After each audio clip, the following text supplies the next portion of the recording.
বিসমিল্লাহির রহমানির রহিম। আজ 24শে জুন 2026। আমাদের বাংলাদেশ বার কাউন্সিল লিখিত ব্যাচের 10ম ক্লাস এবং ফৌজদারি কার্যবিধির 10ম ক্লাস।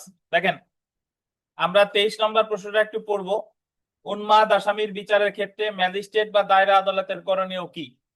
5 নাম্বার বা 3 নাম্বার দিয়ে দিল যে উন্মাদ আসামির বিচারের ক্ষেত্রে ম্যাজিস্ট্রেট বা দায়রা আদালতের করণীয় কি। তো তখন ম্যাজিস্ট্রেট আদালতের করণীয় দিলে আপনারা হয়তো বা জানেন না, লিখে দিয়ে আসবেন 241 থেকে 250। আর দায়রা আদালত বললে 265 ক থেকে 265 বাট অ্যাকচুয়ালি কিন্তু সেটা উত্তর হবে না। এই উন্মাদ আসামির বিচারের ক্ষেত্রে কোন কোন বিধিবিধান অনুসরণ করা হবে, এটা আমাদের ফৌজদারি কার্যবিধির 34তম অধ্যায়ের ধারা 64, 464 থেকে 475 ধারা পর্যন্ত আলোচনা করা হয়েছে। দেখেন, উন্মাদ বা পাগল বা লুনাটিক আসামির বিচারের ক্ষেত্রে ম্যাজিস্ট্রেট বা দায়রা আদালতের করণীয় সম্পর্কে ফৌজদারি কার্যবিধি 1898 এর 34তম অধ্যায়ের আন্ডারলাইন করেন 34তম অধ্যায়ের 464 থেকে 475 ধারা পর্যন্ত আলোচনা করা হয়েছে। তাহলে 34তম অধ্যায়ের কত থেকে কত? 464 থেকে 475। 464 ধারা অনুযায়ী ম্যাজিস্ট্রেট কোন মামলার অনুসন্ধান বা বিচার করে, আন্ডারলাইন করবেন, ম্যাজিস্ট্রেট কোন মামলার কখন অনুসন্ধান বা বিচারকালে কোন অভিযুক্তকে উন্মাদ, পাগল বা মানসিক ভারসাম্যহীন বলে সন্দেহ হলে অভিযুক্ত নয়, মানে যিনি আসামি, আর যদি মনে হয় সে হলো পাগল, উন্মাদ বা মানসিক কি ভারসাম্যহীন, তাহলে সংশ্লিষ্ট জেলার সিভিল সার্জন, আন্ডারলাইন করেন, ওই জেলার কে সিভিল সার্জন বা মেডিকেল অফিসারের মাধ্যমে উক্ত অভিযুক্তকে পরীক্ষা করিয়ে, আন্ডারলাইন করেন, সিভিল সার্জনের মাধ্যমে অথবা কার মাধ্যমে, মেডিকেল অফিসারের মাধ্যমে উক্ত অভিযুক্তকে পরীক্ষা করিয়ে অভিযোগের সত্যতা পেলে উক্ত ম্যাজিস্ট্রেট উক্ত মামলার কার্যক্রম স্থগিত রাখতে পারে। তাহলে আমি এক কথাই মনে রাখবো, যদি মামলার বিচারকালে মনে হয় অভিযুক্ত ব্যক্তি হচ্ছে উন্মাদ, আপনি উন্মাদ বলার সাথে সাথেই কিন্তু আদালত বিশ্বাস করবে না। আপনি উন্মাদের আবেদন করবেন, তখন ম্যাজিস্ট্রেট আদালত যদি হন, উনি 464 ধারার বিধান অনুসারে ওই অভিযুক্তকে যে কাউকে দিয়ে পরীক্ষা করালে হবে না, কাকে দিয়ে, সিভিল সার্জন বা মেডিকেল অফিসারের মাধ্যমে পরীক্ষা করে যদি দেখে আসলে উন্মাদ, তাহলে ওনার বিচার কার্যক্রম কি রাখবেন, স্থগিত রাখবেন। 465 ধারা দেখেন, 465 ধারা অনুযায়ী দায়রা আদালত কোন অভিযুক্ত যদি উন্মাদ, পাগল বা মানসিক ভারসাম্যহীন হয়, তবে মামলার বিচার স্থগিত রাখতে পারবেন। সেম কাজটা দায়রা আদালত করে কত ধারায়, 465।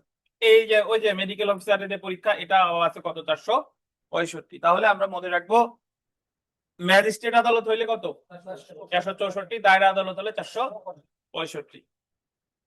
466 ধারা অনুযায়ী উন্মাদ ব্যক্তিকে মুক্তি প্রদান। দেখেন, উন্মাদ ব্যক্তিরা কি মুক্তি প্রদান, জামিন বা জামিন ব্যতীত, মানে মামলার কার্যক্রম তো স্থগিত রাখলো, এখন ওই উন্মাদ ব্যক্তি যদি জেলে থাকে তাহলে তারা কি দিবে, মুক্তি দিবে।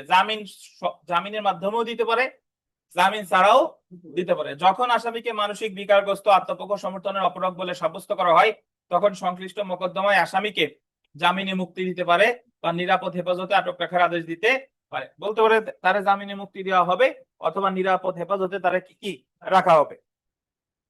তবে নিরাপদ হেফাজত বা পাগলা কারাতে আটকের ক্ষেত্রে লুনাটিক অ্যাক্ট 1912 এর বিধিমালা অনুসরণ করতে হবে। তবে এই জায়গা লুনাটিক মানে হলো পাগল বা উন্মাদ, পাগল বা উন্মাদ রিলেটেড কিছু নীতিমালা আছে, সেই নীতিমালা অনুসরণ করেই তাকে আটক রাখতে হবে। তাহলে আপনি এইভাবে মনে রাখবেন, অভিযুক্ত যদি পাগল বা উন্মাদ হয়, তাহলে ম্যাজিস্ট্রেট আদালত কি করবে, এটা আছে 464, দায়রা আদালত কি করবে, এটা আছে 465, জামিন সহ বা জামিন ব্যতীত মুক্তি দিবে 466, এবং কত সালের আইন অনুসরণ করবে, লুনাটিক অ্যাক্ট 1912। চলে আসি, দেখেন 470 ধারা অনুযায়ী আদালত পাগল বা উন্মাদ আসামিকে খালাস, আন্ডারলাইন করেন, এটা একটা আন্ডারলাইন হবে, পাগল বা উন্মাদ আসামিকে কি দিবে, খালাস। আদালতের কাছে যদি মনে হয় অপরাধ সংগঠনকালে অভিযুক্ত মানসিক বিকারগ্রস্ত ছিলেন এবং উক্ত কাজের পরিধি বুঝতে অপরগ ছিলেন, মানে আদালত যদি মনে হয় যে ওই আসামি যখন অপরাধটা করছে তখন সে পাগল বা উন্মাদ ছিল, আর সে অ্যাকচুয়ালি কাজের পরিধি বুঝার ব্যাপারে তেমন মানসিক অবস্থা তার ছিল না, তবে যথোপযুক্ত কারণ উল্লেখ করে আদালত 470 ধারার অধীন মানসিক বিকারগ্রস্ততার কারণে অভিযুক্তকে খালাস দিতে পারে। তাহলে আমরা আরো একটা খালাস পেলাম কত ধারায়, 470 এমনি একটু জেনে রাখলেন, মানে যদি এসে যায় তাহলে লুনাটিক বা পাগল উন্মাদের বিচার প্রক্রিয়া 464 থেকে 475। কত? 464 থেকে 475।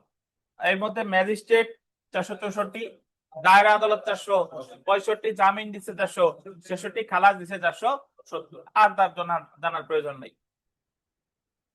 তারপরেরটা দেখি আমরা, কখন ও কোন অবস্থায় একজন অপরাধীর সহযোগীকে ক্ষমার প্রস্তাব টেন্ডার অফ পার্ডন দেওয়া যায়? টেন্ডার অফ পার্ডন মানে ক্ষমার প্রস্তাব, মানে একজন অপরাধীর সহযোগীকে ক্ষমা করা যায় আর কি। যাকে ক্ষমার প্রস্তাব দেওয়া হয়েছে তিনি তার ক্ষমার শর্ত পূরণ না করলে তার বিরুদ্ধে কোনো ব্যবস্থা গ্রহণ করা যায় কি? ব্যাখ্যা করুন ভাই।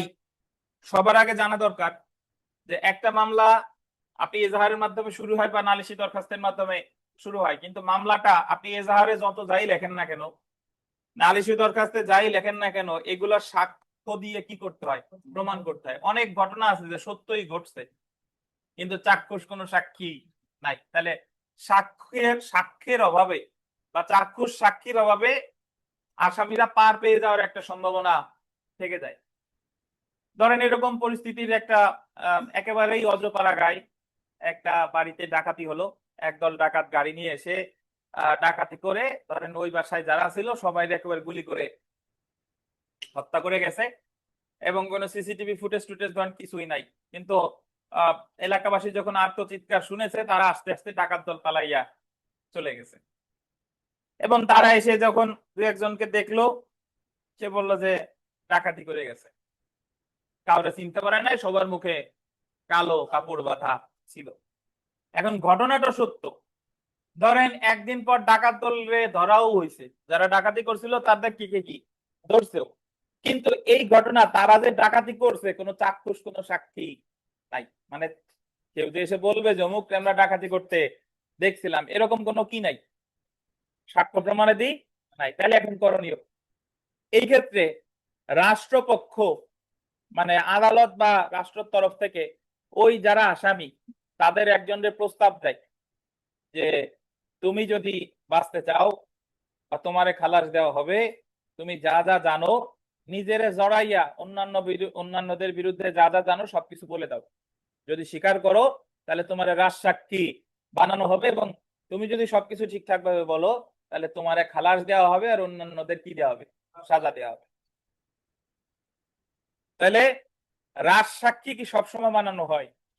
এবং রাজসাক্ষী আর এই 164 বা গিলটি প্লিড এগুলা কিন্তু এক জিনিস না।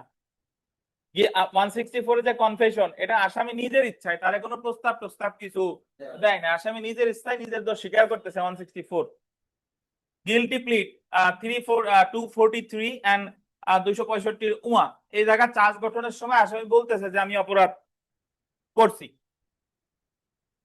164 এর ক্ষেত্রেও তার সামনে গিয়ে সাজা দেওয়া হয় আর গিলটি প্লিডের সাথে সাথে সাজা দিতে পারে। কিন্তু রাজসাক্ষীর ক্ষেত্রে সে নিজের দোষ তো স্বীকার করতেছেই, প্লাস কি অন্যান্যদের দোষ স্বীকার করতেছে, বাট এই ক্ষেত্রে তারে কিন্তু সাজা দেওয়া হবে না, এই ক্ষেত্রে কি দেওয়া হবে? খালাস। কি বলেন? এখন যদি রাষ্ট্রপক্ষ বা পিপি মনে করে যে এই আসামি সব ঠিকঠাক ভাবে প্রকাশ করে দিছে, তাহলে তো সে খালাস পাওয়ার হকদার। আর রাষ্ট্রপক্ষ বা পিপি সাহেব বা আদালত যদি মনে করে যে না এ সব কথা সত্য সত্য বলে নাই, তাহলে আবার আসামি হিসেবে তার বিচার আবার কি হবে? শুরু হবে। বুঝতে পারছেন? তাহলে রাজসাক্ষী ব্যাপারটা এটার ইংরেজিতে বলে অ্যাপ্রুভার। এবং যদি পরীক্ষায় প্রশ্ন আসে টেন্ডার অফ পার্ডন, ক্ষমার প্রস্তাব কারে দেওয়া হয়? রাজসাক্ষীরে দেওয়া হয়। কোন পরিস্থিতিতে?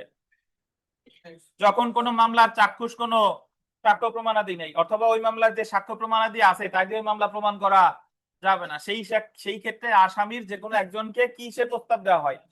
ক্ষমার প্রস্তাব দেওয়া হয়, এবং বলা হয় তুমি রাজসাক্ষী হও। কিসের উদ্দেশ্যে? তুমি নিজেরে জড়াইয়া বলবা যে আমি তো এই করছি, আমার সাথে অমুক অমুক অমুক এই অপরাধ করছে, তাহলে তোমারে কি করা হবে? খালাস দেওয়া হবে, অন্যান্যদের সাজা দেওয়া হবে। এই রাজসাক্ষীরে ইংরেজিতে বলে অ্যাপ্রুভার। এবং রাজসাক্ষীও কাকে বানানো হয়? দুষ্কর্মের সহযোগীকে। দুষ্কর্মের সহযোগী মানে হলো একটা অপরাধ যদি অনেকজন মিলে করে, একজন আর একজনের সাপেক্ষে দুষ্কর্মের সহযোগী। তো এখানে দেখেন এই যে দুষ্কর্মের সহযোগী এই সম্পর্কে বলেছে 37 থেকে 339 ক। কত বলেন? 337 থেকে 339 ক। এই যে দেখেন, যখন অপরাধীর সহযোগীকে ক্ষমার প্রস্তাব, the code of criminal procedure 1898 দ্বারা আন্ডারলাইন করবেন 337 অনুযায়ী নিম্নোক্ত অপরাধ সমূহের ক্ষেত্রে একজন মেট্রোপলিটন ম্যাজিস্ট্রেট বা প্রথম শ্রেণীর ম্যাজিস্ট্রেট কোন অপরাধের আন্ডারলাইন করবেন তদন্ত, অনুসন্ধান বা বিচারের যে কোনো পর্যায়ে অপরাধটির সাথে আন্ডারলাইন করেন প্রত্যক্ষ বা পরোক্ষভাবে জড়িত বা অপরাধ সম্পর্কে গোপন তথ্যের অধিকারী বলে অনুমিত, দাড়ি কাটেন, দাড়িটা কেটে দেন, অনুমিত কোন ব্যক্তির সাক্ষ্য সংগ্রহের উদ্দেশ্যে ক্ষমা প্রস্তাব করতে পারেন। তাহলে 337 ধারায় ক্ষমা করতেছে কে কে? মেট্রোপলিটন ম্যাজিস্ট্রেট বা প্রথম শ্রেণীর ম্যাজিস্ট্রেট। কিসের উদ্দেশ্যে? সাক্ষ্য সংগ্রহের উদ্দেশ্যে। কোন পরিস্থিতিতে? দেখেন, কেবলমাত্র দায়রা আদালতে বিচারযোগ্য কোন অপরাধ, মানে যে অপরাধে তারা ক্ষমা করবে এই অপরাধটা ট্রায়াল কোর্ট, বিচার আদালত হতে হবে কি? দায়রা আদালত। এখন কোন অপরাধ দায়রা আদালত কর্তৃক বিচারযোগ্য কিনা আমরা বুঝবো কেমনে? দ্বিতীয় তফসিলের অষ্টম কলাম। অথবা দেখেন 10 বছর পর্যন্ত কারাদণ্ডে দণ্ডনীয় কোন অপরাধ। তাহলে ক্ষমার প্রস্তাব দেওয়া যায় কোন অপরাধের ক্ষেত্রে? যে অপরাধগুলো বিচার করবে কে? দায়রা আদালত। যে অপরাধগুলোর শাস্তি 10 বছর পর্যন্ত, দণ্ডবিধির 211 ধারার অধীন আন্ডারলাইন করবেন 7 বছর পর্যন্ত কারাদণ্ডে দণ্ডনীয় অপরাধ। 211-তে আছে মিথ্যা মামলা যদি কেউ করে, মিথ্যা অভিযোগ পরে আসামির অব্যাহতি বা খালাস দেওয়া হয়েছে।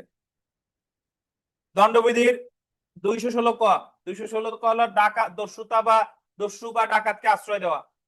369, 401, 435, 477 ক এর কোন অপরাধের ক্ষেত্রে। 369 ওইদিকে আছে আপনার কিডন্যাপিং এন্ড অ্যাবডাকশন রিলেটেড, 401 এ আছে চোর দলের সদস্য, আর 435 এ হলো ক্ষতি করা। এই টাইপের অপরাধের ক্ষেত্রেও দুষ্কর্মের সহযোগীরা কি করতে পারে? ক্ষমা করতে পারে। তাহলে আমি এখানে মনে রাখবো যে প্রথম শ্রেণী ম্যাজিস্ট্রেট বা মেট্রোপলিটন ম্যাজিস্ট্রেট তদন্ত, অনুসন্ধান বা বিচারের যে কোনো পর্যায়ে ক্ষমা করতে পারে যদি অপরাধটা কে কর্তৃক বিচারযোগ্য হয়? দায়রা আদালত কর্তৃক, বা 10 বছর পর্যন্ত কারাদণ্ডে দণ্ডনীয় কোনো অপরাধ, বা 211 ধারার অধীন যারা শাস্তি দেওয়া যায়। এছাড়া দণ্ডবিধি 216 ক, তারপরে 369 এরকম কিছু অপরাধের ক্ষেত্রে। এরপর দেখেন, the code of criminal procedure 1898 338 ধারা অনুযায়ী রায় ঘোষণার পূর্বে যে কোনো সময় আদালত নিজে উপযুক্ত শর্তে ক্ষমা মঞ্জুর করতে পারেন, বা চিফ জুডিশিয়াল ম্যাজিস্ট্রেট বা চিফ মেট্রোপলিটন ম্যাজিস্ট্রেট ক্ষমা মঞ্জুর করার আদেশ দিতে পারেন। তাহলে যে কাজটা প্রথম শ্রেণী ম্যাজিস্ট্রেট বা মেট্রোপলিটন ম্যাজিস্ট্রেট পারে 337 ধারায় সেম ক্ষমা প্রদর্শন করতে পারে আপনার দায়রা আদালত। রায় ঘোষণার পূর্বে যে কোনো সময় লেখা আছে না, যে কোনো সময়ের পরে আদালত লেখা না, এই আদালতের আগে লেখেন দায়রা। এই যে এখানে আমি স্ক্রিনে দেখাই দিই, এই যে স্ক্রিনে এই সোজা এই যে আদালত, সময়ের পরে দায়রা, সময়ের পরে কি হবে? দায়রা।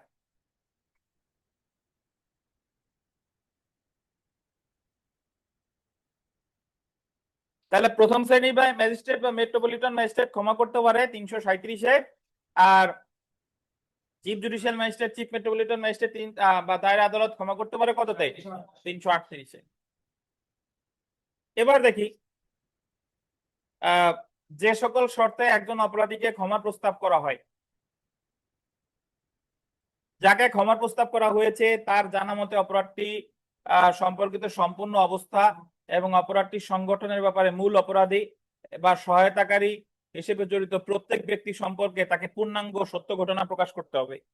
তারে তখনই ক্ষমা করতে পারে সে যা যা জানে সবকিছু যদি ঠিকঠাক মতো কি করে প্রকাশ করে, কে করছে, কে সহায়তা করছে, এগুলো সব তাকে কি করতে হবে? প্রকাশ করতে হবে। তারপরে দেখেন, ক্ষমার প্রস্তাব গ্রহণকারী ক্ষমার শর্ত পূরণ না করলে গৃহীত ব্যবস্থা। The code of criminal procedure 1898 339 এবং 339 ক ধারা এর মধ্যে ক্ষমার প্রস্তাব গ্রহণকারী ব্যক্তির বিচার সম্পর্কিত বিধান আলোচনা করা হয়েছে। ধারা 339 অনুযায়ী পাবলিক প্রসিকিউটরের মতে, আন্ডারলাইন করেন, কার মতে? পাবলিক প্রসিকিউটরের মতে ক্ষমা গ্রহণকারী ব্যক্তি স্বেচ্ছায় অত্যাবশ্যক কোনো তথ্য গোপন করেছে, স্বেচ্ছায় তথ্য কি করছে? গোপন করছে, বা ক্ষমার শর্ত পালন করেনি। পাবলিক প্রসিকিউটর যদি মনে করে যে ওই যারা রাজসাক্ষী বানানো হয়েছে সে তথ্য কি করছে, গোপন করছে বা ক্ষমা শর্ত পালন করেনি, বা যে অপরাধের ক্ষমা মঞ্জুর করা হয়েছে উক্ত ব্যক্তি সে অপরাধ পুনরায় করলে সে অপরাধের জন্য তার বিচার করা যাবে। তবে শর্ত হলো এরূপ ব্যক্তিকে অন্যান্য আসামিদের সাথে একত্রে বিচার করা যাবে না। যদি মনে করে যে ক্ষমা শর্ত পূরণ করে নাই তাহলে তার রাজসাক্ষীর ব্যাপার স্যাপার শেষ, আসামি হিসেবে তার বিচার কি হবে, শুরু হবে। বাট অন্যান্য আসামিদের সাথে তার বিচার করা যাবে না, বিচার করতে হবে কিভাবে, আলাদাভাবে।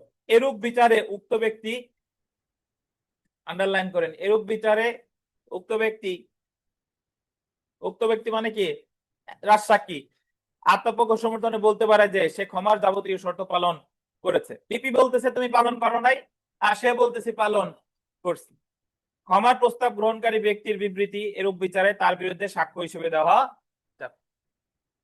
তাহলে 337-এ ক্ষমা করতেছে প্রথম শ্রেণী ম্যাজিস্ট্রেট বা মেট্রোপলিটন ম্যাজিস্ট্রেট, 338-এ ক্ষমা করতেছে দায়রা আদালত, চিফ জুডিশিয়াল ম্যাজিস্ট্রেট বা চিফ মেট্রোপলিটন ম্যাজিস্ট্রেট। পিপি ওই রাজসাক্ষীর পরীক্ষা করতেছে 300 কত 39, 339। এবং পিপি যদি বলে যে সে ক্ষমার শর্ত ঠিকঠাক ভাবে পূরণ করে নাই তাহলে কি হবে, তাহলে তার বিচার আবার শুরু হবে আসামি হিসেবে। কি হিসেবে, আসামি হিসেবে। এরপর দেখেন ধারা 339 ক এর মধ্যে এরূপ অভিযুক্ত ব্যক্তির আন্ডারলাইন করেন বিচার পদ্ধতি আলোচনা করা হয়েছে। মানে রাজসাক্ষীর বিচার পদ্ধতি বলছে 339 ক তে, উক্ত ধারা অনুযায়ী দায়রা আদালত বিচারিক আদালত হলে আসামিকে চার্জ পড়ে শোনানো ও বোঝানোর পূর্বে, যা ম্যাজিস্ট্রেট আদালত হলে সরকার পক্ষের সাক্ষীদের সাক্ষ্য গ্রহণের পূর্বে আসামিকে জিজ্ঞেস করবেন যে যে শর্তে ক্ষমার প্রস্তাব করা হয়েছিল তা পালন করেছে মর্মে দাবি করে কিনা। দায়রা আদালত বা আপনার দায়রা আদালত যদি হয় তাহলে চার্জ পড়ে শোনানো আর বোঝানোর পূর্বে, আর ম্যাজিস্ট্রেট আদালত হলে সাক্ষ্য গ্রহণের কি পূর্বে তারে জিজ্ঞাসা করবে যে তোমারে যে শর্তে ক্ষমার প্রস্তাব করা হয়েছিল সেই মর্মে সে দাবি করে কিনা। আসামি এরূপ দাবি করলে আদালত লিপিবদ্ধ করে বিচার চালিয়ে যাবেন এবং আসামি ক্ষমার শর্ত পালন করেছে কিনা তার নির্ধারণ করবেন। আসামি বললো যে আমি ক্ষমার শর্ত, আমার ক্ষমার শর্ত দিছি এবং আমি যা যা জানি সব ঠিকঠাক মতো প্রকাশ করে দিছি, তাহলে এটা শুধু সে বললে তো হবে না, আদালত বিবেচনা করে দেখবে যে আসলেই কি সে ঠিকঠাক ভাবে বলছে কিনা। আসামি ক্ষমার শর্ত পালন করেছে মর্মে প্রতীয়মান হলে আদালত খালাসের রায় দিবেন। আদালত যদি দেখে যে আসামি ঠিকঠাকই রাজসাক্ষী হিসেবে দায়িত্ব পালন করছে তাহলে খালাস দিবে কততে, 339 ক। কত, 339 ক। তাহলে ক্ষমার প্রস্তাব দেওয়া হয় কাকে, রাজসাক্ষী। রাজসাক্ষীর বিচার পদ্ধতি 337 থেকে 339 কত ক।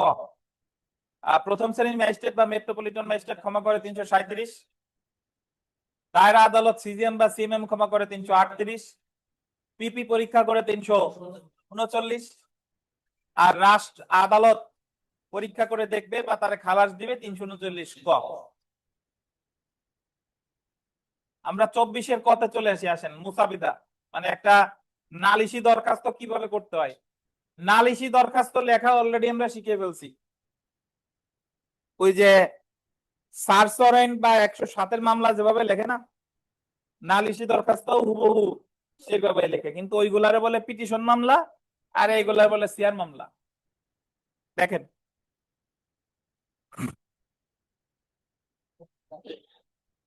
কি দেবে,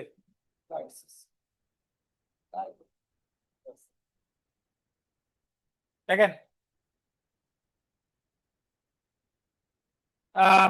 নালিশি দরখাস্তের মোসাবেদা করুন, বা আপনাদের এই গতবারই আসছিল বা তার আগের বার, একটু পড়ি দেখেন।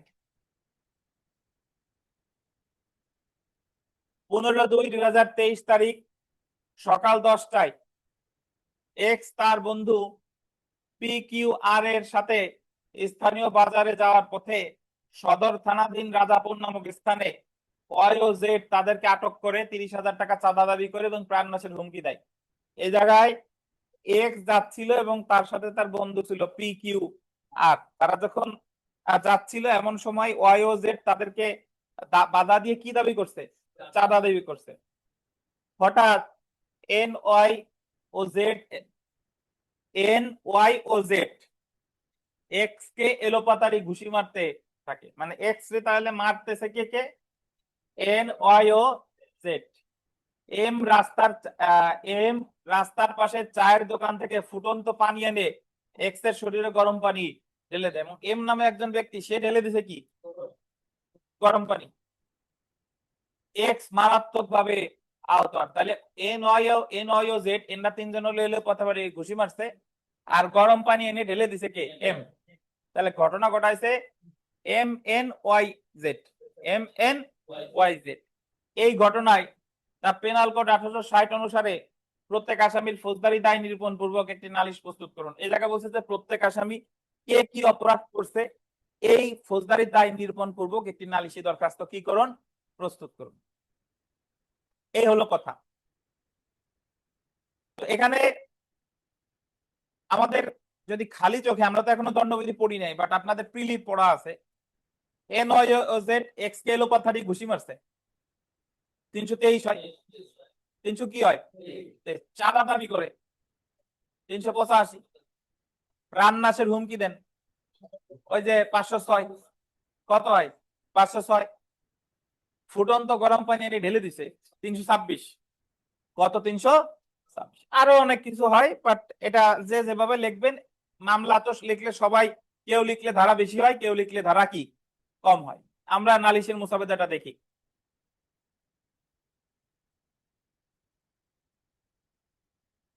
বিজ্ঞ লিখবেন, বিজ্ঞ চিফ জুডিশিয়াল ম্যাজিস্ট্রেট আদালত চট্টগ্রাম বা ঢাকা, গোপালগঞ্জ যা লেখেন।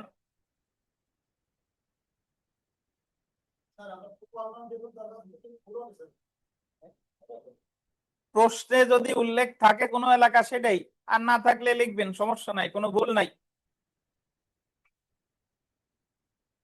সূত্র সিয়ার মামলা নং এত 2023, সদর রাজাপুর, এভাবে না লিখলেও চলবে। আমরা তো ওই জায়গাতে উপরে জেলার নাম লিখছি। আপনাদের কি মনে আছে যে আমলি আদালত মানে মামলা করা যায় 190 ধারা অনুসারে কার কার কাছে, বলেন, ধরেন কার কার কাছে করা যায় বলেন। চিফ জুডিশিয়াল ম্যাজিস্ট্রেটের কাছে, প্রথম শ্রেণীর ম্যাজিস্ট্রেটের কাছে, মেট্রোপলিটন ম্যাজিস্ট্রেটের কাছে। এছাড়াও সরকার ক্ষমতা দিলে দ্বিতীয় শ্রেণীর ম্যাজিস্ট্রেটের কাছেও মামলা দায়ের করা যায়। দ্বিতীয় শ্রেণীর কাছে করা যায় না, দ্বিতীয় শ্রেণীর ম্যাজিস্ট্রেটের কাছে যদি সরকার ক্ষমতা তো দেয় তাহলে কি হয়, কিন্তু ক্ষমতা না দিলে করতে হবে।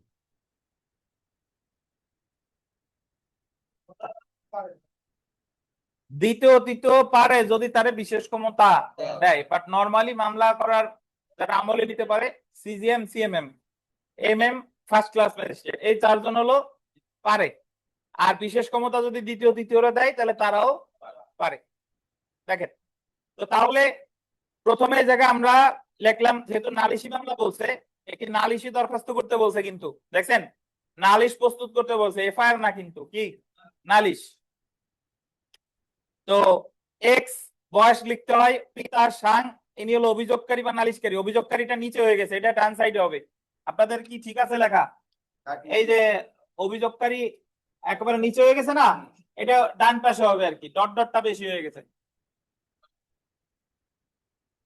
বনাম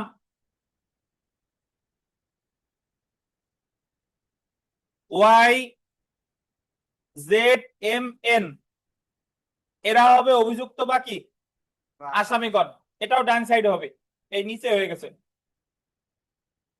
তাহলে আমরা বাদীর নাম লিখলাম, আসামির নাম লিখলাম। এবার আসেন সাক্ষী। সাক্ষী দেখেন, 1 নম্বর সাক্ষী অভিযোগকারী স্বয়ং, 2, 3, 4 সর্বসাং সদর রাজাপুর। তাহলে সাক্ষী লেখার পরে লিখবো ঘটনার সময়, ঘটনার স্থান, উপরে সময়ের জায়গা, তারিখ আর স্থান দুইটাই, তারিখ আর সময় দুইটাই আছে, ঘটনার স্থান, এবং সবশেষে কি ধারা, দণ্ডবিধি 1860 এর এত এত ধারা। এখন এই যে ধারাটা, এই ধারাটা আপনি সূত্রের নিচেও লিখতে পারেন, ওই যে সিআর মামলা নাম্বার এত, সূত্রের নিচেও লেখা যায়, আবার কি একেবারে নিচেও লেখা যায়। এখন আমরা যারা লিখছিলাম এই জায়গা ধারা হয়ে গেছে অন্যগুলা। দেখেন আমরা বলছিলাম 300, ওই যে দাদা বলছে এখানে বলছে 387, 387 হলো মৃত্যুর ভয় দেখাইয়া বা গুরুতর আঘাতের ভয় দেখাইয়া সাদা দাবি। মৃত্যুর ভয় দেখাইয়া বা গুরুতর আঘাতের ভয় দেখাইয়া কি সাদা দাবি। এই যে গুরুতর আঘাত করছে, গরম পানি দিছে, এই কারণে দিছে 387। 326 গরম পানি কি ঢালিয়া দিছে, এই কারণে হলো 326। আর 506 হলো মৃত্যু, ওই যে মৃত্যুর হুমকি, মৃত্যুর হুমকি, এই কারণে হলো 506 দ্বিতীয় ভাগ। এখন আপনি যদি অন্যান্য ধারা লেখেন কোনো সমস্যা নাই, শুধু সেইভাবে আপনার কি দিতে হবে, ব্যাখ্যা দিতে হবে। জি, এখন দেখেন লেখা খুব ইজি, যে অভিযোগকারী বিনীত নিবেদন, এই যে অভিযোগকারী দেশের আইন মান্যকারী সম্ভ্রান্ত পরিবারের শিক্ষিত নাগরিক হন, অন্যদিকে আসামিগণ চাঁদাবাজ সন্ত্রাসী প্রকৃতির ব্যক্তি হন।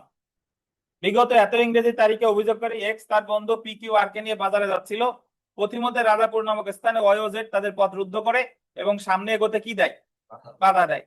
তারপর দেখেন 3 নম্বরে, অভিযোগকারী ও তার বন্ধুরা ওয়াইজেড এর এরূপ কর্মকাণ্ডের কারণ জানতে চাইলে ওয়াইজেড উভয় বলে, এই রাস্তা দিয়ে যেতে হলে আমাদের 30,000 টাকা দিতে হবে, চাঁদা না দিলে তোদের সবাইকে কি করব, মেরে ফেলবো। সো এইগুলা মারাত্মক, এইগুলা পড়লাম না। এই এই পরবর্তীতে এই যে দেখেন, এই দোকানের ফুটন্ত পানি এক্স এর শরীরে ঢেলে দেয়, এটা আমরা জানি।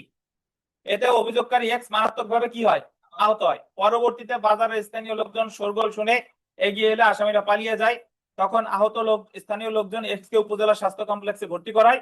সেখানকার ডাক্তার এক্স কে চট্টগ্রাম মেডিকেল কলেজে কি করে, স্থানান্তর করে। এগুলো আপনি আপনার মতো করে লিখবেন। এ নয় জেড এর কিল ঘুষির ফলে এক্স এর নাক ভেঙে যায়, নাক ভাঙার কথা কিন্তু জায়গা নাই, বাট আপনি বলতেছেন যে নাক ভেঙে যায়।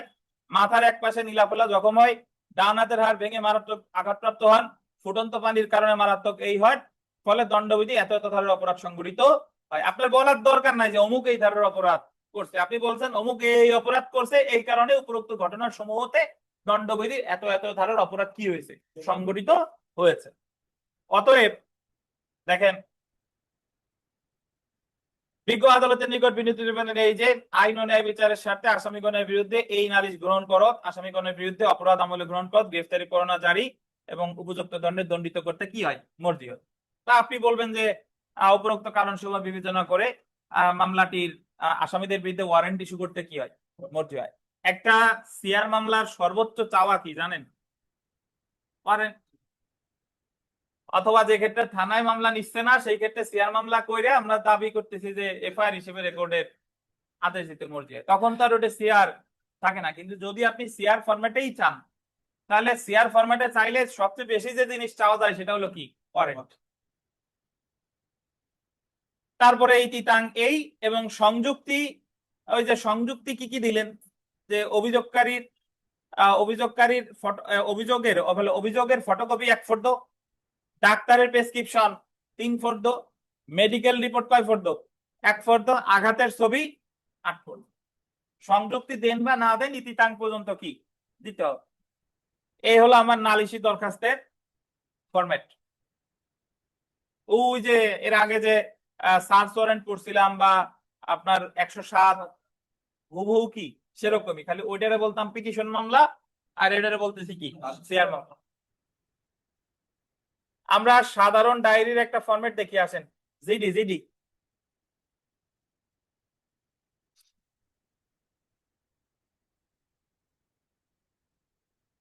সাধারণ ডায়েরিভুক্তির জন্য আবেদন বরাবর অফিসার ইনচার্জ মুগদা থানা ডিএমপি থানা সাধারণ ডায়েরিভুক্তি করার জন্য আবেদন। সাধারণ ডায়েরি আমরা কখন করি মনে কি আছে, যখন কোনো আমল অযোগ্য অপরাধ সংঘটিত হয় বা যখন কোনো কিছু হারাই টারাইয়া যায়, ওই হারাই টারাই গেছে মানে হলো আমল অযোগ্য অপরাধ হয়েছে, জানাইলেন যে আমারটা যদি কেউ পায় তাই যাতে সেটা আপনি পেতে পারেন। তো বিষয় দেখেন, প্রথমে আমরা সাধারণ ডায়েরি কার বরাবর লিখতে হয়, বরাবর অফিসার ইনচার্জ মুগদা থানা ডিএমপি ঢাকা। সাধারণ ডায়েরি ভুক্তির জন্য কি আবেদন। তারপরে দেখেন, জনাব যথাযথ সম্মানপূর্বক বিনীত নিবেদন এই যে, আমি নিম্ন স্বাক্ষর করি শ্রী গৌর শ্যাম দাস পিতা মৃত মিহিলাল ঋষি দাস 5 নং কাজিরবাগ থানা মুগদা ঢাকা। দেখছেন এইভাবে লিখতে হয়। এই মর্মে জানাইতেছে যে বিবাদী 1 নম্বর শ্রী সুধীর চন্দ্র ঋষি দাস, শ্রী অধিক চন্দ্র ঋষি দাস পিতা, তারপরে 3 নম্বর 4 নম্বর সর্বসাং এই থানা মুগদা ঢাকাগণ মানে হলো তার ঢাকায় আচ্ছা, এইভাবে লিখতে হয়।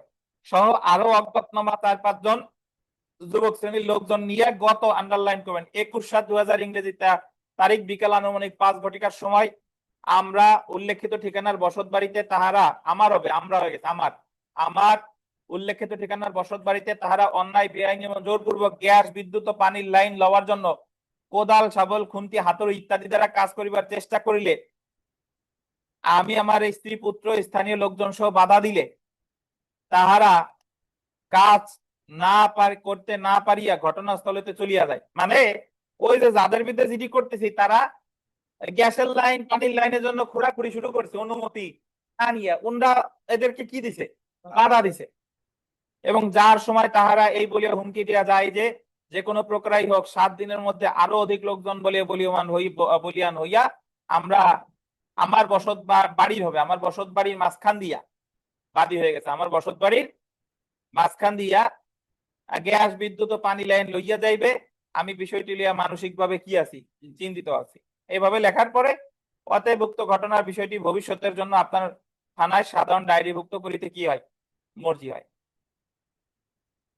ইতিতাং এত নিবেদক ...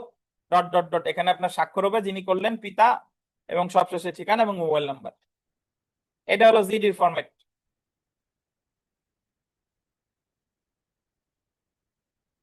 হ্যাঁ, কি কি প্রশ্ন আছে বলেন, কে জন্য হাত তুললেন, বলেন কি প্রশ্ন? জি, আসসালামু আলাইকুম। আমার প্রশ্ন হচ্ছে যে এর আগে যে মোসাবিদাটা করলাম, নালিশি দরখাস্তের মোসাবিদা, এখানে এই দরখাস্তটা তো মানে প্রথম দরখাস্ত, এটা তো আগের কোনো মামলার জবাব না, তো সূত্রটা কি প্রথম দরখাস্তে দিতে হবে? মানে সূত্র কথাটা কি মেনশন করতে হবে? সূত্র মেনশন করলে সমস্যা নাই। আপনি যে দরখাস্তটা করতেছেন সূত্র অমুক, আমি তো সূত্রতে গিয়ে তার মামলা নাম্বার দেই নাই, তো আপনি সূত্র লিখলেও সমস্যা নাই, না লিখলেও সমস্যা নাই। আচ্ছা, ঠিক আছে। আর এমনি জবাব হলে তো মানে কোনো মামলা চলাকালীন অবস্থায় যদি আমি অন্য কোনো দরখাস্ত করি তখন তো সূত্র কথাটা অবশ্যই মেনশন করতে হবে, জি না? জি জি জি। আচ্ছা আচ্ছা। আচ্ছা, এজাহার যা হুবহু জিডির মতোই, শুধু ওই জায়গা আমি যে বর্ণনা দিছি ওটা হলো আমল অযোগ্য অপরাধের, আর এটা হচ্ছে কি আমলযোগ্য। আর ভিতরে যে ঘটনা ওটা ছিল আমল অযোগ্য, এটা হলো আমল যোগ্য। লেখার ফরম্যাট হুবহু কি একই। এই যে দেখেন, বরাবর অফিসার ইনচার্জ আদালত থানা ডিএমপি ঢাকা, বিষয় এজাহার দায়ের, এতটুকু দিয়ে লিখতে হয়, এই আর কি। সো এটা পড়লাম না, বুঝছেন? আপনার রিডিং পড়ে নিয়েন, ফরম্যাট কিন্তু একই রকমের।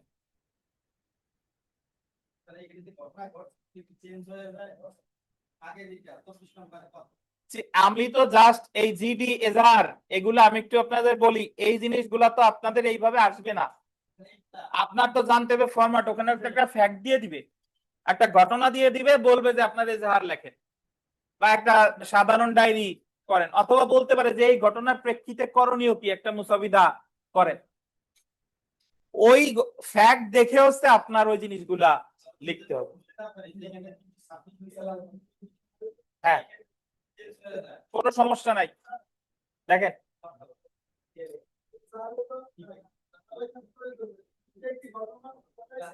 আচ্ছা ধন্যবাদ। শুনেন, এই আপনারা ভালো কথা বলছেন, এজাহারে ধারা লেখার দরকার নাই, আবার এজাহারে ধারা লেখেও।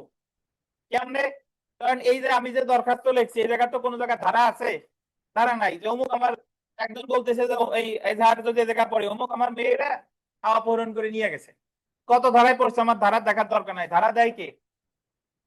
থানা কর্তৃপক্ষ। আবার এজাহার দেখবেন যে সিআর মামলা যেভাবে লেখে ওইভাবে লেখে, বরাবর অফিসার ইনচার্জ ডিএমপি, বিষয় এজাহার দায়ের প্রসঙ্গে। সিআর মামলা যেভাবে হুবহু লেখেন যে বাদীর নাম, আসামির নাম, সাক্ষীর নাম, ধারা এই, তারপর বিনীত নিবেদন, এইভাবেও লেখা যায়, আবার কি এইভাবেও লেখা যায়। কোন ভাবে লিখবেন আপনার ব্যাপার, কোনো সমস্যা নাই।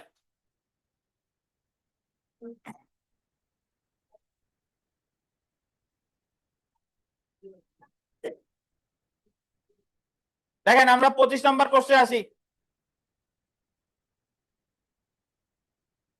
সাউন্ড কেঁপে কেঁপে আসতেছে, সবার কি কেঁপে কেঁপে আসে নাকি শুধু আপনার মির্জা সাহেবের? একটু অন্যান্যরা জানান। স্যার কেঁপে কেঁপে আসতেছে স্যার। আর কেঁপে কেঁপে আসছে। অন্যান্যদেরও কি কেঁপে কেঁপে এখনো কি কাঁপতেছে? আমরা তো সোজাই আছি।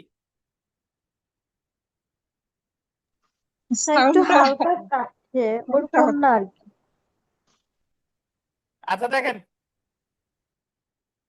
আমরা চলে আসি 25 নম্বর প্রশ্ন, কোয়াশমেন্ট কি? উদাহরণ সহ সংশ্লিষ্ট আইন উল্লেখপূর্বক বাংলাদেশ সুপ্রিম কোর্টের হাইকোর্ট বিভাগের অন্তর্নিহিত ক্ষমতা আলোচনা করুন। প্রথমে আমার জানা দরকার যে অন্তর্নিহিত ক্ষমতা কি। ভাই, অন্তর্নিহিত ক্ষমতা মানে হলো যে আরিফ সাহেব, এত কি কথা? বাংলাদেশ মানে আমাদের দেশে তো অনেক আইন আছে, ফৌজদারি কার্যবিধিতে ধারা আল্লাহর রহমতে কম নাই 565টা। তারপরেও যদি এমন কোন পরিস্থিতির উদ্ভব হয় যে ওই সংক্রান্ত আমাদের আইনে স্পষ্টভাবে কিছু বলা নাই, তাহলে সেই ক্ষেত্রে আদালত তার নিজের বিচার বুদ্ধি বিবেক প্রয়োগ করে যে সিদ্ধান্ত নেয় সেটাকে বলে অন্তর্নিহিত ক্ষমতা। কি বলেন? অন্তর্নিহিত ক্ষমতা। আইনে যদি প্রকাশ্য বিধান থাকে সেই ক্ষেত্রে ইনহারেন্ট পাওয়ার প্রয়োগ করা যাবে না। ইনহারেন্ট পাওয়ার প্রয়োগ করা যাবে তখনই যখন আইনে কোনো প্রকাশ্য বিধান নাই। তো দেওয়ানি কার্যবিধিতে সকল আদালতের ইনহারেন্ট পাওয়ার আছে, বাট ফৌজদারি কার্যবিধিতে ইনহারেন্ট পাওয়ার আছে শুধুমাত্র হাইকোর্ট বিভাগের 561A। এবং এই ইনহারেন্ট পাওয়ার প্রয়োগের ক্ষেত্রে আমরা হাইকোর্ট ডিভিশনে যে আবেদনটা করি এটার বলে কোয়াশমেন্ট। কি বলেন? কোয়াশমেন্ট। তাহলে কোয়াশমেন্টের আবেদন করা হয় 561 ক ধারায়। 561 ক ধারা। একজন বলেন ক্লিয়ার না, আর একজন বলেন ক্লিয়ার। এখনো কি ক্লিয়ার কিনা বলেন? হ্যালো স্যার একদম ক্লিয়ার আছে। স্যার ক্লিয়ার আছে তো স্যার। ওকে, দেখেন। আচ্ছা, তো আমরা একটু পড়ি, দেখেন। 561 ক ধারায় উল্লেখিত 3টি কারণে হাইকোর্ট বিভাগ অন্তর্নিহিত ক্ষমতা প্রয়োগ করে কোন মামলার রায়, কার্যক্রম বা আদেশ কোয়াশ করতে পারে, তাই 561 ক ধারার অধীন প্রদত্ত আবেদনকে কোয়াশমেন্ট বলে। আইনের প্রতিষ্ঠিত নীতি অনুযায়ী, দেখেন, আইনের প্রতিষ্ঠিত নীতি অনুযায়ী কোন ফৌজদারি মামলা বাতিল বা কোয়াশ করার জন্য হাইকোর্ট বিভাগ নিম্নোক্ত কারণসমূহ বিবেচনায় নিয়ে থাকে। যেখানে তথ্য এতটাই অসঙ্গত বা অযৌক্তিক যে স্বীকৃত তথ্য বা বিষয়গুলোর মাধ্যমেও অভিযুক্তের বিরুদ্ধে মামলা দাঁড় করানো যাচ্ছে না। মানে আপনার এরকম পরিস্থিতির সৃষ্টি হয়েছে যে আপনি মামলা করছেন, ঠিক আছে, কিন্তু অ্যাকচুয়ালি তার বিরুদ্ধে যে অভিযোগ আনছেন এই অভিযোগে তার বিরুদ্ধে মামলা হয় না। অনেক ক্ষেত্রে এরকম হয় যে আপনারা ওই পার্টনারশিপ ব্যবসার ভিত্তি করে 406 420 মামলা করছেন, মানে দুইজন অংশীদারিত্বের ব্যবসা করে, একজন আর একজনের হিসাব দেয় নাই, এই কারণে আর একজন বিশ্বাসভঙ্গের মামলা করছে এবং আমলি আদালত আমলে নিয়ে সাক্ষ্য গ্রহণ পর্যায়েও কি চলে গেছে। এখন আসামি আবেদন করতে পারে কোয়াশমেন্টের, ইওর অনার, এই যে আমার বিরুদ্ধে যে অভিযোগে মামলা হয়েছে এই অপরাধ, এই যে ঘটনা যা বলছে এই জায়গাতে এই ঘটনা তো ঘটেই, আর এই ঘটনার উপর ভিত্তি করে তো 406 অপরাধ হয় না, তখন সে এই মামলাটার কার্যক্রম কিসের আবেদন করতে পারে? বাতিলের আবেদন করতে পারে। এই যে যেখানে তথ্য এতটাই অসঙ্গত বা অযৌক্তিক যে স্বীকৃত তথ্য বা বিষয়গুলোর মাধ্যমে অভিযুক্তের বিরুদ্ধে মামলা দাঁড় করানো কি যাচ্ছে না। তাহলে কোয়াশমেন্টের আবেদন করবে কে? বাদী না আসামি? এই জায়গায় আমি যে উদাহরণটা দিলাম, কে করবে? আসামি। আচ্ছা, যে ক্ষেত্রে তর্কিত কার্যধারা যদি শুরু করা হয় বা চলমান রাখা হয় তাহলে আদালতের ক্ষমতার অপব্যবহার হবে। সেম কথা, যে একটা জিনিস আইনে বিধান নাই কিন্তু তারপরে সেই জিনিসটা আদালত করে যাচ্ছে। ওই যে যে কথা বললাম যে এই ধারায় 406 অপরাধ হয় না কিন্তু আদালত 406 হিসেবে মামলা আমলে নিছে, তাহলে এইটা যদি আদালত করে যায় তাহলে আদালতের ক্ষমতা কি ব্যবহার হবে? অপব্যবহার হবে। আর যে ক্ষেত্রে কোনো কার্যধারা শুরু করা বা চলমান রাখার ক্ষেত্রে কোনো আইনগত বাধা বা নিষেধ আছে। আমরা একটু চলে এসে হাইকোর্ট বিভাগের অন্তর্নিহিত ক্ষমতা। অন্তর্নিহিত ক্ষমতার অনেক কথা আছে। আপনি বলবেন যে অন্তর্নিহিত ক্ষমতা হলো সেই ক্ষমতা যা আইনে প্রকাশ্যভাবে বলা নাই কিন্তু ন্যায় বিচারের স্বার্থে আদালত প্রয়োগ করে, সেটারই কি বলে? অন্তর্নিহিত ক্ষমতা। এই যে দেখেন, আইন ও বিচার কার্যক্রমের উদ্দেশ্য ন্যায় বিচার প্রতিষ্ঠা করা। নির্দিষ্ট আইন ও বিধানের মাধ্যমে কোনো বিচার কার্য সম্পাদনের ক্ষেত্রে অনেক সীমাবদ্ধতা দেখা যায়, যার ফলে প্রত্যাশিত ন্যায় বিচার প্রদান কি হয় না? সম্ভব হয় না। আইন প্রণেতাগণ এই ধরনের সীমাবদ্ধতা থেকে বের হয়ে আসার জন্য ও ন্যায় বিচার নিশ্চিত করার জন্য আইনের সংশ্লিষ্ট কিছু বিধি প্রণয়ন করেন। মূলত এই ধরনের বিধানই হলো আদালতের সহজতম অন্তর্নিহিত ক্ষমতা। গদ বাঁধা অনেক কথা, এগুলো আপনাদের দরকার নাই, আপনি আপনার মতো করে ব্যাখ্যা দিবেন।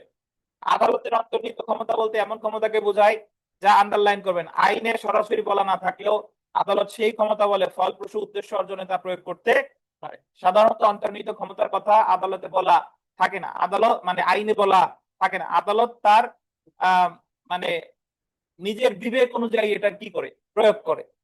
যখন ন্যায় বিচার পাওয়ার জন্য আন্ডারলাইন করবেন অন্য কোনো প্রতিকার পাওয়া যায় না, সাধারণত সেসব ক্ষেত্রে হাইকোর্ট বিভাগের সহজত ক্ষমতা প্রয়োগ করা হয়। যদি অন্য কোনো প্রতিকার না থাকে,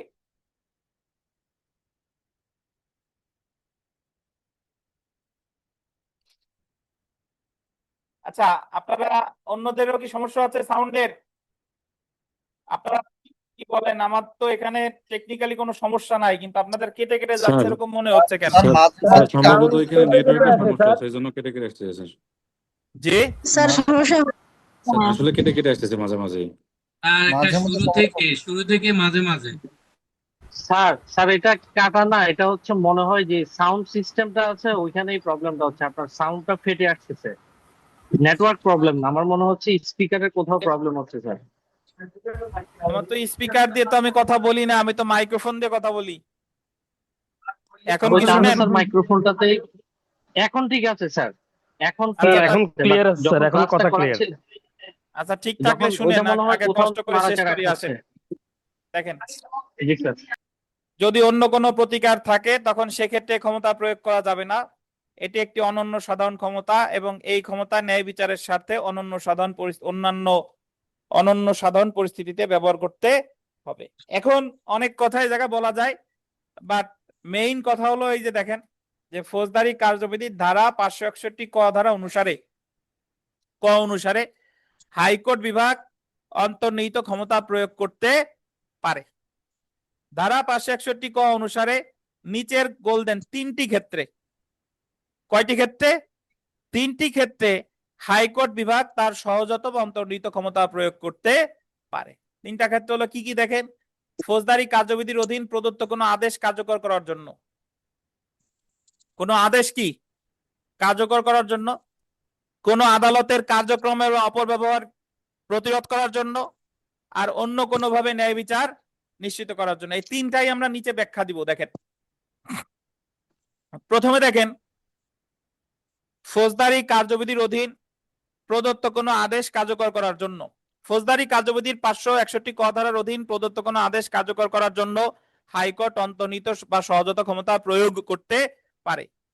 এখানে দেখেন, যদি দণ্ডাদেশ বিভিন্ন মার্শাল ল আদালত দ্বারা দেওয়া হয়, যা মার্শাল প্রোক্লেমেশন বা রেগুলেশন দ্বারা গঠিত, সেক্ষেত্রে 561 ক ধারার অধীন হাইকোর্ট সহজত ক্ষমতা প্রয়োগ করতে পারবে না। মানে মার্শাল ল বুঝেন, সামরিক আদালত, আর্মিরা যদি কোনো বিচার করে সেক্ষেত্রে হাইকোর্ট বিভাগ 561 ক ধারা প্রয়োগ করতে পারবে না।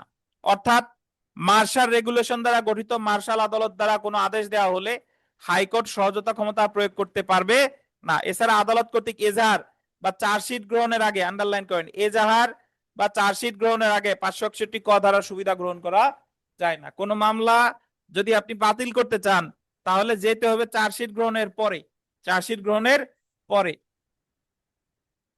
আচ্ছা, কোন আদালতের কার্যক্রমের অপব্যবহার প্রতিরোধ করার জন্য, এটা দেখেন, কোন আদালতের কার্যক্রমের অপব্যবহার প্রতিরোধ করার জন্য হাইকোর্ট 561 ক ধারার অধীন তার অন্তর্নিহিত ক্ষমতা প্রয়োগ করতে পারে। আন্ডারলাইন করবেন, শহীদুর রহমান খাদেম বনাম রাষ্ট্র।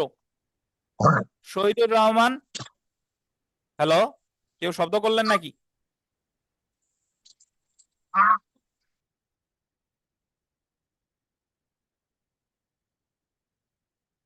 শহীদুর রহমান খাদেম বনাম রাষ্ট্র মামলায় অভিযুক্ত আবেদনকারীকে টাকা ডিপোজিট করার মাধ্যমে নির্ধারিত তারিখে জামিন দেওয়া হয়, যেটিকে হাইকোর্টের বিজ্ঞ বিচারক আইনে অনুমোদিত নয় বলে ঘোষণা দেন এবং সে আদালতের কার্যক্রমের অপব্যবহার বলে মতামত দেন। এটার অর্থ হলো আদালত বলছে যে কোনো একটা মামলায় যে তুমি যদি অমুকরে টাকা ডিপোজিট করে দাও তাহলে তোমার জামিন দেওয়া হবে, এবং টাকা ডিপোজিট করছে তারপরে তারে জামিন দিছে। এটা পাওয়ার পর ওই ব্যক্তি আবার গেছে হাইকোর্টে 561 হতে, যে এই যে আমারে যে টাকা ডিপোজিটের কথা যে বললো, জামিন দিবে কি দেবে না এটা উনার এখতিয়ার, কিন্তু এই জায়গা তো টাকা ডিপোজিটের কোনো ব্যাপার স্যাপার নাই। তাহলে আদালত এই জায়গা তার ক্ষমতার কি করছে, অপব্যবহার করছে, এটা বুঝাইছে। তারপরে দেখেন for ends of justice, that means ন্যায় বিচারের স্বার্থে, ন্যায় বিচারের স্বার্থে বা ন্যায় বিচার নিশ্চিত করার জন্য হাইকোর্ট বিভাগ ধারা 561 ক এর অধীন সহজতা ক্ষমতা প্রয়োগ করতে পারে। এই ন্যায় বিচারের স্বার্থে হলো ওই যে যে ক্ষেত্রে এরকম হয় যে দায়রা জজ রিভিশনে কোনো সিদ্ধান্ত দিছে, এখন ওই সিদ্ধান্তের বিরুদ্ধে তো দ্বিতীয় রিভিশন করা যায় না, তাহলে ন্যায় বিচারের স্বার্থে তাহলে কি প্রতিকার আছে? 561 এতে হাইকোর্ট বিভাগে আবেদন করা যাবে। অনেক সময় কোনো কোনো ক্ষেত্রে এমন পরিস্থিতি দেখা দিতে পারে যে ন্যায় বিচারের জন্য আদালতের কাছে অন্য কোনো বিকল্প উপায় বা প্রতিকার নেই।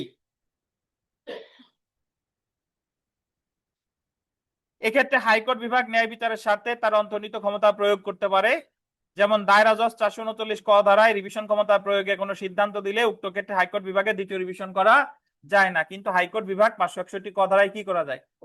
আবেদন করা যায়। তাহলে দেখেন আলোচনার পরিশেষে বলা যায় যে সহজতা ক্ষমতা আদালতের একটি অনন্য সাধারণ ক্ষমতা, মানে এক্সট্রাঅর্ডিনারি পাওয়ার। আপনি ইচ্ছা করলেই কিন্তু সহজতা ক্ষমতা প্রয়োগ করতে পারবেন না। আইনের প্রকাশ্য বিধান থাকলে আদালত এমন ক্ষমতা প্রয়োগ করতে পারে না। সহজতা ক্ষমতা তখনই প্রয়োগ করা যায় যখন আইনের কোনো প্রকাশ্য বিধান নাই, মানে আইনে যদি কিছু নিষেধ করা থাকে ওই জায়গায় আপনি সহজতা ক্ষমতা প্রয়োগ করতে পারবেন না। সহজতা ক্ষমতার প্রশ্ন উঠে কখন? যখন আইনে কোনো বিধান নাই। আর শর্ট নোটে হুলিয়া ক্রোক এগুলা না পড়লেও চলবে, জাস্ট এমনি একবার রিডিং পড়ে নিয়েন। ওই পাবলিক প্রসিকিউটর কি, হুলিয়া ক্রোক কি, এটা তো আমরা ট্রায়াল ইন অ্যাবসেন্সিয়ার ক্ষেত্রে পড়ছি। আর বিশেষ ম্যাজিস্ট্রেট পড়ার প্রয়োজন নাই, জাস্টিস অফ দ্য পিস একবার পড়লেই পারবেন। জাস্ট আমি একটু ধারণা দেই যে জাস্টিস অফ দ্য পিস কে, এ ধরনের প্রশ্ন আসার সম্ভাবনা নাই, বাট দুই একবার একটু রিডিং পড়ে নিয়েন। জাস্টিস অফ দ্য পিস হলো এমন একজন ব্যক্তি যিনি ন্যায় বিচারের স্বার্থে যে কোনো সময় যে কোনো পদক্ষেপ নিতে পারেন, তিনি হলেন জাস্টিস অফ দ্য পিস। মফস্বল এলাকায় গেজেট নোটিফিকেশনের মাধ্যমে জাস্টিস অফ দ্য পিস নিয়োগ করে 22 ধারায়, আর স্ব এলাকার জাস্টিস অফ দ্য পিস আছে 25 ধারায়। সুপ্রিম কোর্টের বিচারপতি সারা বাংলাদেশের জাস্টিস অফ দ্য পিস। পক্ষান্তরে সংশ্লিষ্ট এলাকার দায়রা জজ, চিফ জুডিশিয়াল ম্যাজিস্ট্রেট বা মেট্রোপলিটন ম্যাজিস্ট্রেট তাদের স্ব এলাকার জাস্টিস অফ দ্য পিস। এগুলাই একবার রিডিং করলে মনে থাকবে। এই ছিল আমাদের ফৌজদারি কার্যবিধি। আমরা বেশ সময় নিয়েই পড়েছি ফৌজদারি কার্যবিধি। 9:30 ক্লাস লেগে গেছে, মানে 9.5। তো আমাদের ফৌজদারি কার্যবিধির পরীক্ষা কবে আছে বলেন? এই শনিবারে। এবং আপনারা কিন্তু বর্তমানে কেউ হোমওয়ার্ক করে এই অনলাইনে যারা আছেন, অফলাইনে আছেন, অধিকাংশই দেখান না। অনলাইনে যারা আছেন পিডিএফ দেখাবেন, পিডিএফ তো দেখান না। প্রতিদিন হোমওয়ার্ক লিখতে হয়, আপনি যদি না লেখেন, আমি তো প্রতিদিন চিৎকার চেঁচামেচি করতেছি, আপনি না লিখলে আপনার কিন্তু লিখিত পরীক্ষায় কোনো উপকার আপনি পাবেন না, এটা আপনার লিখতে হবে। যদি অনেকের মনে হয় যে লিখতে গেলে তো পড়ার সময় থাকে না, কিছু করার নাই, লিখতে গেলেই তো পড়া হয়ে যাবার কথা, আর লিখবেন তো আপনি 1.5 ঘন্টা, আস্তে আস্তে আপনার লিখতেই হবে। আপনাদের অনলাইনের খাতা প্রায় আমি তো 30টার উপরে দেখা হয়ে গেছে, হয়তো বা 2-4 জন বা কয়েকজন বাকি আছেন, তাদেরটাও আজকের মধ্যে দেখে দিব। অফলাইনে তো সব দেখা শেষ, অনলাইনের অধিকাংশই দেখা শেষ, দেখে দিব। তা আপনাদের ফৌজদারি কার্যবিধির পরীক্ষা কত ধারায়, মানে কয় তারিখে? শনিবারে। আর একটা কথা, যারা ইউটিউবে আমাদের লেকচার দেখেন, আমি আপনাদের সাজেস্ট করব আপনারা সবাই আমাদের এখানে আসেন, ভর্তি হন। অর্থনৈতিক কোনো সমস্যা থাকলে আমার সাথে আলাপ করেন, কিন্তু ইউটিউবে দেখতেছেন কিন্তু পরীক্ষা দিচ্ছেন না। এক জায়গায় পরীক্ষায় খাতা যদি না দেখেন, আপনাদের কিন্তু অনেকে অনেক জানেন, কিন্তু যখন লিখতে যাচ্ছেন তখন আপনার অনেক ভুল ত্রুটি ওই জায়গা বের হয়ে আসতেছে। এবং অনেকে লিখিত পরীক্ষা 4-5 বার 6 বার দেন, দিনের পর দিন দিচ্ছেন, কিন্তু আপনার ত্রুটি যেখানে সেখানে আপনি সংশোধন করতেছেন না। তো এই জিনিসগুলো সংশোধন করা লাগবে। আমরা আসরের নামাজে বিরতিতে যাচ্ছি এবং বিরতি শেষে আমরা দণ্ডবিধি শুরু করব। যারা যারা ভর্তি হন নাই, যাদের যাদের বকেয়া আছে, আপনারা এই জিনিসটা সিরিয়াসলি নেন, দ্রুত পরিশোধের ব্যবস্থা করেন, এটাই। আর যারা যারা ভর্তি হন নাই দ্রুত ভর্তি হন। ভালো থাকেন, আল্লাহ হাফেজ। নতুন লিঙ্ক দিব।